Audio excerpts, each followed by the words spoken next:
It started with the wallpaper. Not a metaphor, literal wallpaper. The kind with tiny blue flowers and faint yellow stripes. The kind your grandma thought was stylish in '85.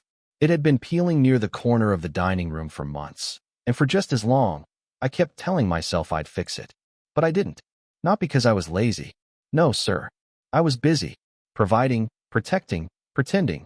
Pick your favorite P word. It wasn't that I didn't care. It was just that it didn't seem urgent, like most of the things I was ignoring back then. Funny thing about wallpaper, it starts peeling a little, just a flap in the corner. You hardly notice. Then one day, the whole damn strip is curling off the wall, and everyone pretends like it didn't happen right under their nose. Kinda like a marriage. Now, I wasn't always this philosophical. Back then, I was just a guy named Nate. 38. Sales director. Mortgage, mutt, minivan. Married to Charlotte. Blonde, brilliant, always 5 minutes late, and somehow charming for it. We weren't perfect, but who is? We met at a bookstore. She bought the last copy of To Kill a Mockingbird, and I offered her double what she paid for it just to keep talking. She said I looked like I hadn't read a book since college, and that's how I knew she was the one. 6 years later, we got married under a tree in her parents' backyard. She cried through her vows. I pretended not to. Fast forward a decade, and things were fine. Capital F, fine. We had our rituals. Sunday pancakes. Friday wine. Wednesday fights about whose turn it was to vacuum. The kind of routine that looks sweet on the outside, but felt more like habit than harmony. I chalked it up to middle-age momentum. She said I lacked passion. I said she watched too many Netflix dramas. Still, we laughed. We shared memes. We kissed goodnight, most nights. I thought that meant we were okay. Turns out, she was just waiting for me to stop noticing the wallpaper. It didn't happen suddenly. Betrayal never does. It's not a thunderclap. It's a series of polite coughs, a drawer left ajar, a jacket that smells like a stranger. It's rehearsed in whispers long before the performance begins. The first odd moment came on a Tuesday. I remember because Tuesdays are when I pick up Thai food from the place Charlotte swears used to be better. She wasn't home when I got back. No big deal. She's late sometimes. But her phone was still on the kitchen counter, screen face up, buzzing every few minutes like it was nervous. Now, I've never been a snooper. Not out of moral superiority. I just figured if you need to go digging, the rot's already there. But that day, something felt itchy. So I peeked. Just one message. One little message. You looked amazing today. Can't wait to do it again. From Liam, work. Now, I didn't jump to conclusions. People can compliment coworkers. People can express anticipation. Again could mean anything, right? Except, I don't know a Liam. And Charlotte? She never mentioned a Liam. Not once. We used to do this thing where we'd recap our days in absurd levels of detail, right down to what her coworker Karen was microwaving for lunch. Usually fish, unfortunately. But no Liam. I locked the screen and stood there, Thai food cooling on the counter, while a voice in my head said, "It's probably nothing." But another voice, quieter, older, whispered, "It's already something." That night, she came home with lipstick too perfect to be from an 11-hour workday and a laugh that was 2 shades too forced. She kissed my cheek and said, "Sorry I'm late. Traffic was brutal." I nodded. "You forgot your phone." "Oh," she laughed. "Right. I didn't even notice." That was rehearsal number 1. Rehearsal number 2 came the next weekend. I walked into the living room and saw her on the couch, holding a mug but not drinking from it, just staring at the TV while the screensaver bounced around like it had more direction than we did. I asked if she was okay. She smiled without teeth and said, "Of course. Just tired." Tired became her new catchphrase. Tired on Monday. Tired in bed. Tired of making decisions. I offered to take her away for a weekend. Just the 2 of us. She said we'd figure it out later. Later never came. Instead, Liam started popping up in half-stories. Liam said the budget's a mess. Liam accidentally deleted the shared doc. Liam this. Liam that. The thing is, people don't cheat with strangers. They cheat with the people they start naming more than their spouses. So I did what any self-respecting husband trying to hold on to a failing marriage would do. I downloaded her work calendar while she was in the shower. There's a strange thing that happens when you know, but don't know. You start noticing everything. The tone of voice she uses when she says, "babe," a little too soft, like guilt is cushioning the word. The fresh highlights in her hair when she claimed she just needed a trim. The way she suddenly started putting her phone screen down. And then, there was her calendar. Charlotte had always kept a digital planner, color-coded, organized, borderline obsessive.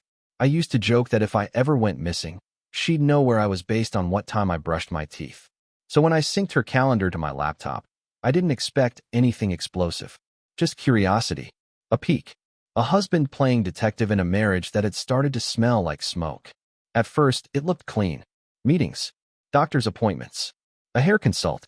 But then I saw them. Recurring event. Strategies sync. Off-site. Every other Thursday. 4 to 6:30 p.m.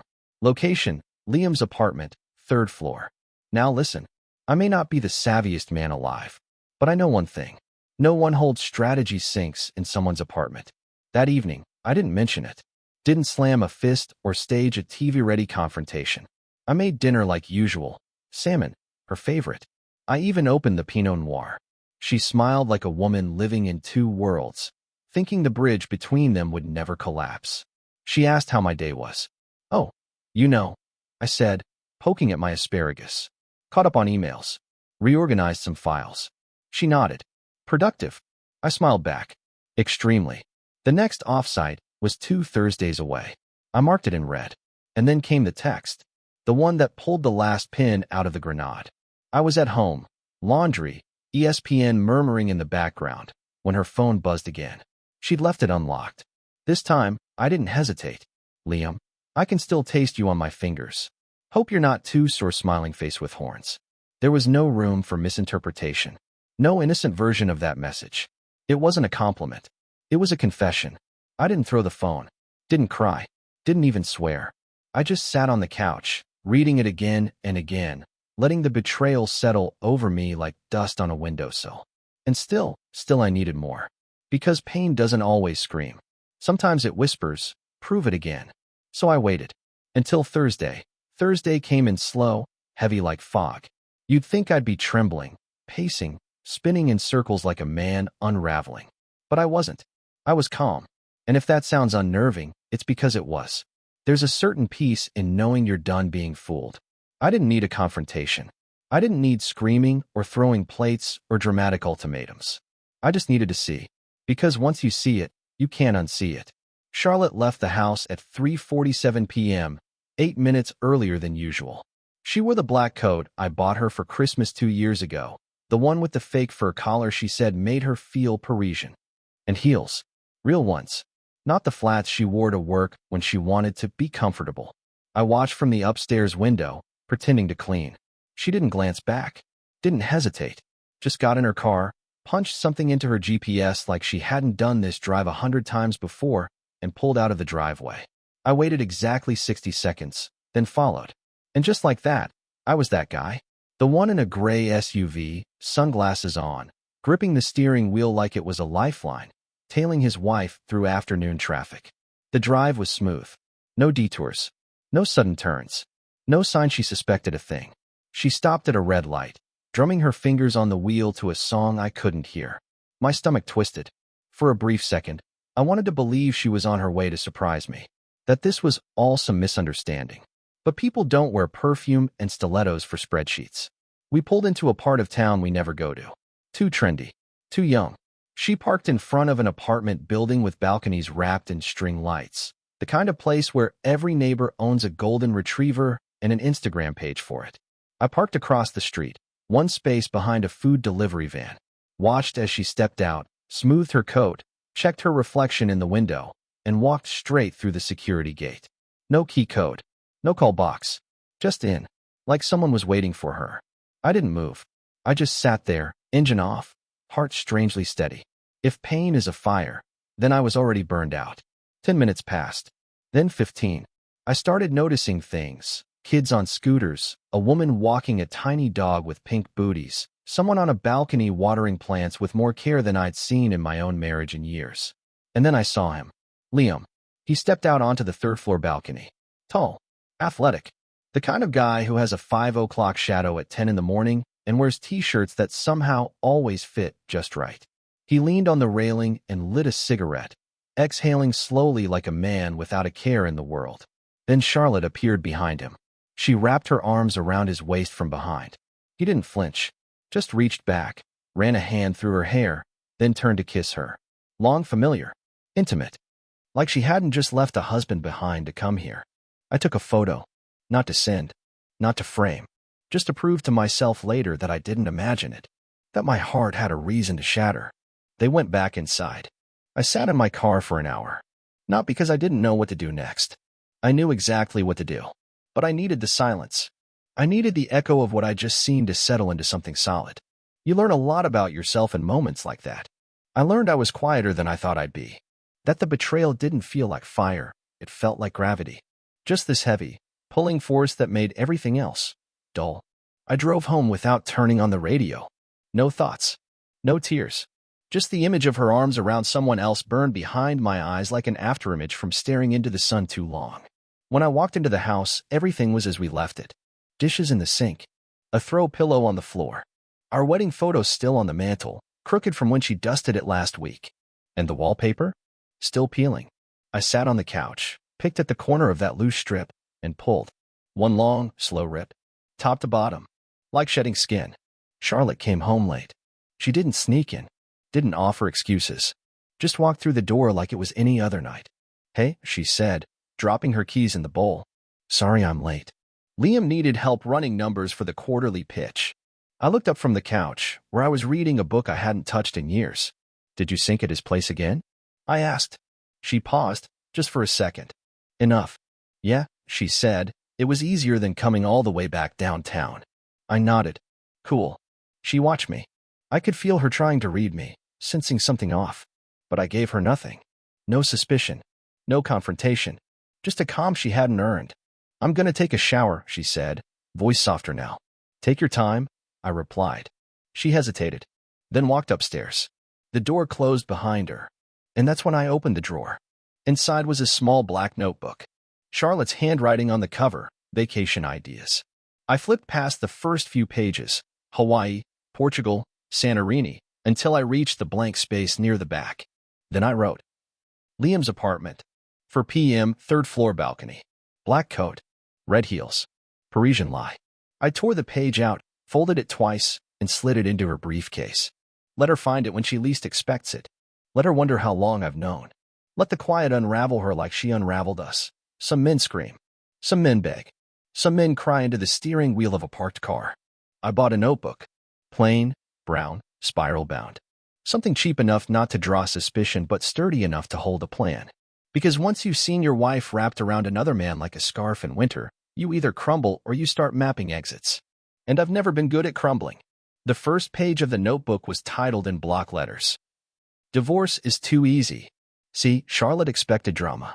She expected yelling, broken glass, maybe a night on the couch and a rushed apology.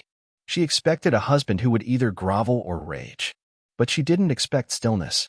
She didn't expect me to nod and make her coffee the next morning. "You're quiet," she said, sipping her cup across the table. "Just tired," I replied, echoing her favorite line. She smiled faintly. "Yeah, me too. Liar." The truth is, I'd never been more awake. That night, while she slept on her side of the bed, facing the wall like she always did when guilt was clawing at her spine, I wrote, Page 1, asset list, joint bank account. Her separate one at Bloom Credit Union, she didn't know I knew about that. The car she leased, the one I owned outright. Our house still under both names. The stock options I gave up years ago so she could start her event company. Cute. Page 2, leverage. Now we were talking. Her company was small but successful. She'd posted enough wine-fueled Instagram stories to show her and Liam clinking glasses at team events. Their cozy collaboration would make for an uncomfortable HR inquiry. I scrolled her LinkedIn. Her bio read, champion of trust, integrity, and team synergy. God, the irony could pay my rent. Page 3, loyalty inventory. Who knew? Who might turn? Who'd stay silent? Her sister, Miranda, would cover for her until the grave. But our friend Ben? He liked me better. Always had. He once called Charlotte emotionally high maintenance while drunk at a barbecue. Note, buy Ben a bottle of good whiskey and a reason to spill. Page 4, exit timeline. Day 1, gather intel. Day 3, lawyer consultation. Day 5, first move, controlled leak. Day 10, let the trap spring. Simple, quiet, surgical, But I didn't want to just leave her. I didn't want to just win. I wanted her to feel it. Not pain. Pain fades. Regret. Regret settles in the bones. 3 days later, I met with a divorce attorney named Maya Bloom. Sharp as a blade, no nonsense. She skimmed my notes in silence, raised an eyebrow, and said, "You want justice or a show?" I smiled. "Both." "You have leverage," she said, tapping the section about Liam. "This could go very smoothly, especially if we document more." "Like what?" "Phone logs. Screenshots. Any admission in writing." I nodded. "Working on it." She gave me a thin, knowing smile. "You're not the first guy who's been blindsided, but you're the first who brought a battle plan."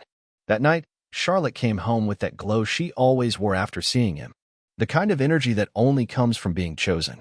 It made me sick how easy it was for her to slip back into our life. "Want to order in?" she asked, kicking off her heels. "Sure," I said, not looking up from my laptop. "Thai okay?" She paused. "Yeah, Thai's good."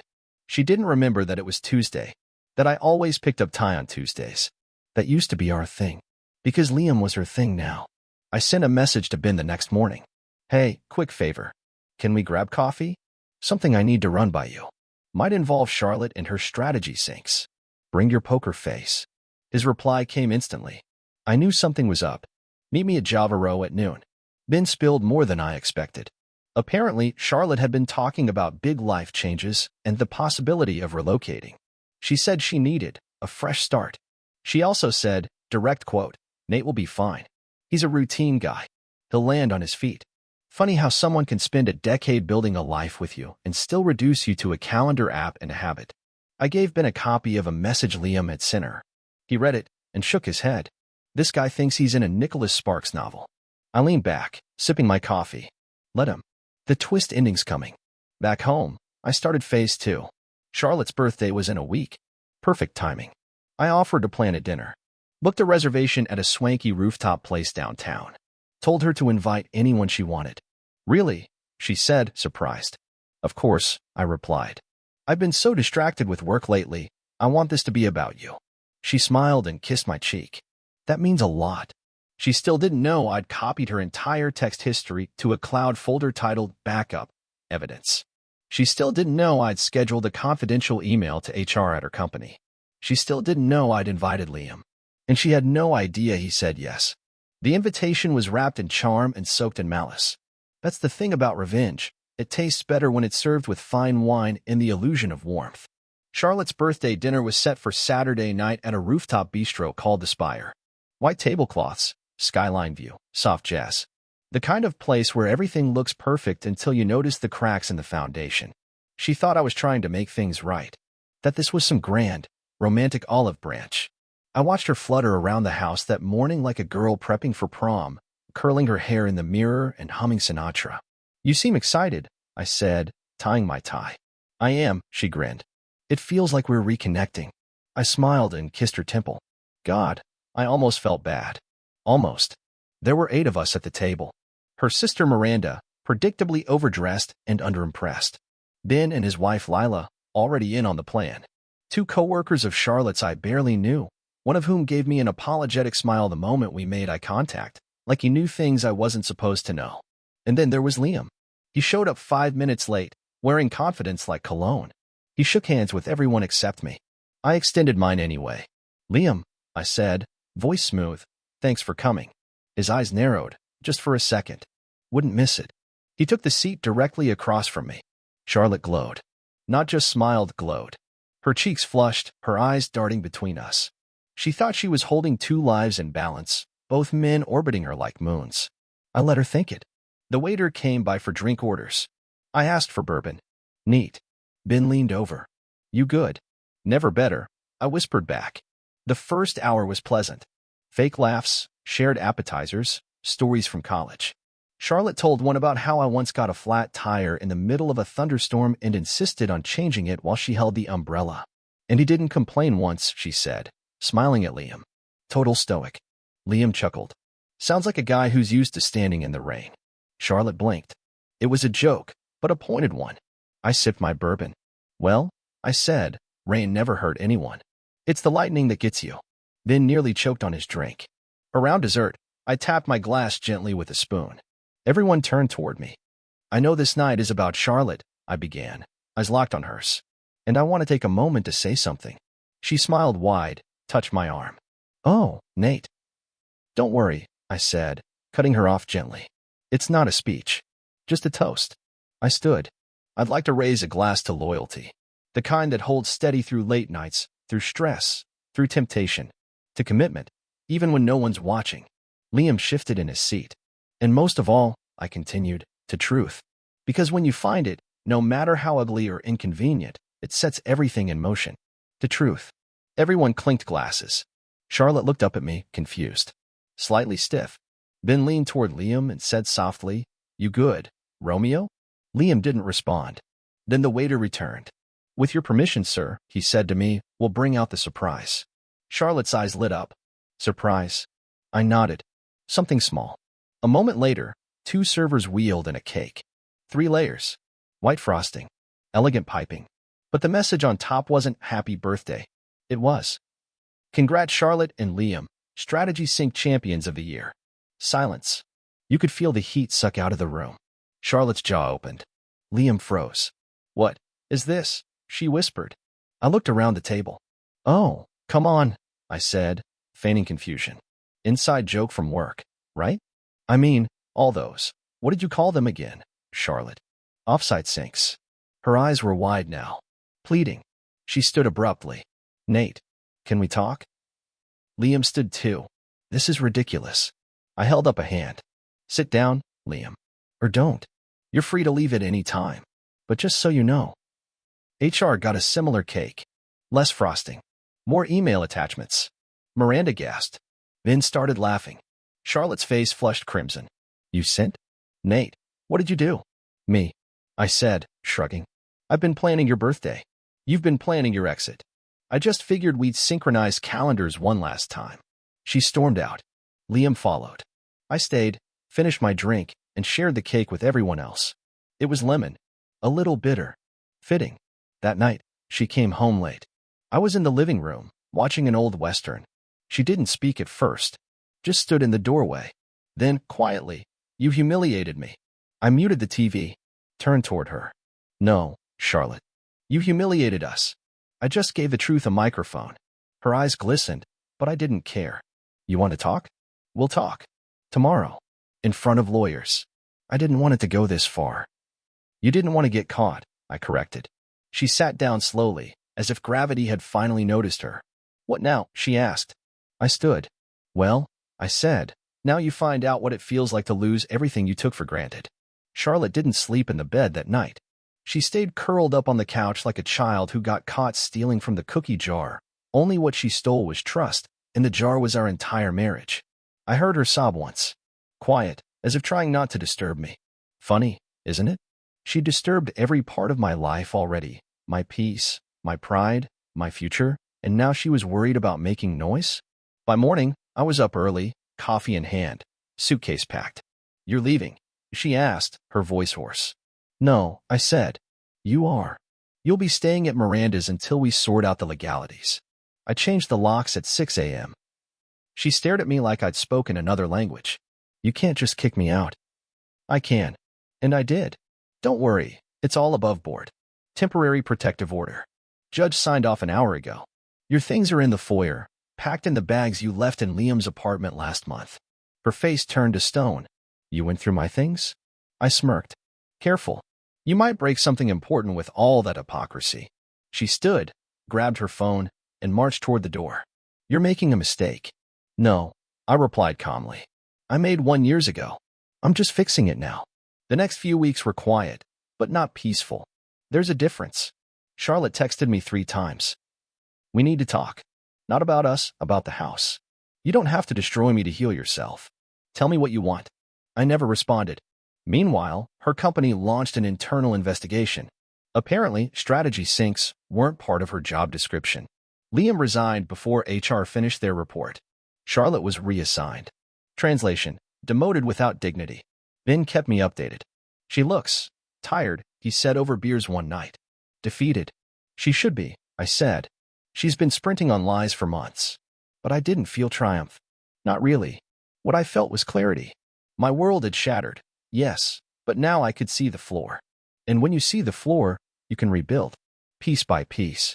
3 months later, we sat across from each other in a lawyer's office. Papers between us. No rings. No warmth. Just the remains of something that used to be ours. Charlotte looked older somehow. Not in years, in soul.